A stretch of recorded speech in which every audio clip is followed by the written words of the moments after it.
अथ कीलक स्तोत्र।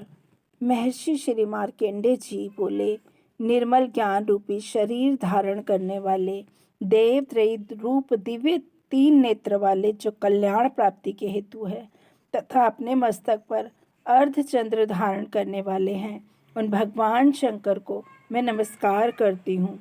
जो मनुष्य इन कीलक मंत्रों को जानता है वही पुरुष कल्याण को प्राप्ति करता है। जो अन्य मंत्रों को जप कर केवल सप्तशती स्तोत्र से ही देवी की स्तुति करता है, उसको इससे ही देवी की सिद्धि हो जाती है। उन्हें अपने कार्य की सिद्धि के लिए किसी दूसरे के साधन करने की आवश्यकता नहीं पड़ती और बिना जप के ही उनके उच्चाटन आदि सब काम सिद्ध हो जाते हैं। लोगों के मन में शंका थी कि केवल सप्तशती की उपासना से अथवा सप्तशती को छोड़कर अन्य मंत्रों की उपासना से भी समान रूप से सब कार्य सिद्ध हो जाते हैं, तब इनमें कौन सा श्रेष्ठ साधन है।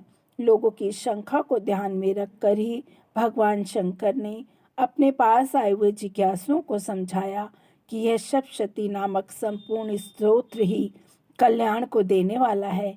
और इसके पश्चात भगवान शंकर ने चंडिका के सप्तशती नामक स्तोत्र को गुप्त कर दिया।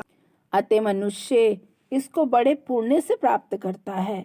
जो मनुष्य कृष्ण पक्ष की 14 अथवा अष्टमी को एकाग्रचित होकर देवी को अपना सर्वस्व समर्पित कर देता है और फिर उसे प्रसाद रूप में ग्रहण करता है, उस पर दुर्गा प्रसन्न होती है, अन्यथा नहीं होती।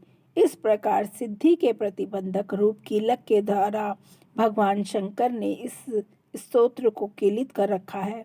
जो पुरुष इस सप्तशती को निष्कीलन करके नित्य पाठ करता है वह सिद्ध हो जाता है, वही देवों का पार्षद होता है और वह गंधर्व होता है।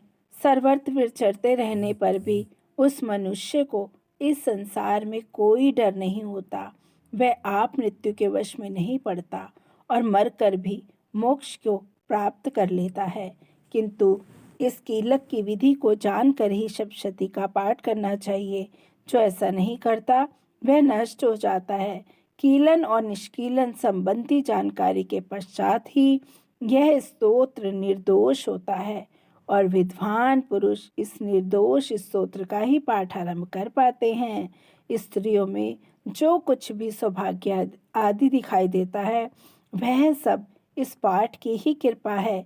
इसलिए इस कल्याणकारी स्तोत्र का सदा पाठ करना चाहिए और इस स्तोत्र का शनि शनि पाठ करने से भी, यानी कि धीरे धीरे पाठ करने से भी स्वल्प फल की प्राप्ति होती है और उच्च स्वर से ही इसका पाठ आरंभ करना चाहिए। जिस देवी के प्रसाद से ऐश्वर्य, सौभाग्य, आरोग्य, संपत्ति, शत्रुनाश तथा परम मोक्ष की प्राप्ति होती है और उस देवी की स्तुति मनुष्य को अवश्य करनी चाहिए। इति कीलक स्तोत्रम समाप्तम।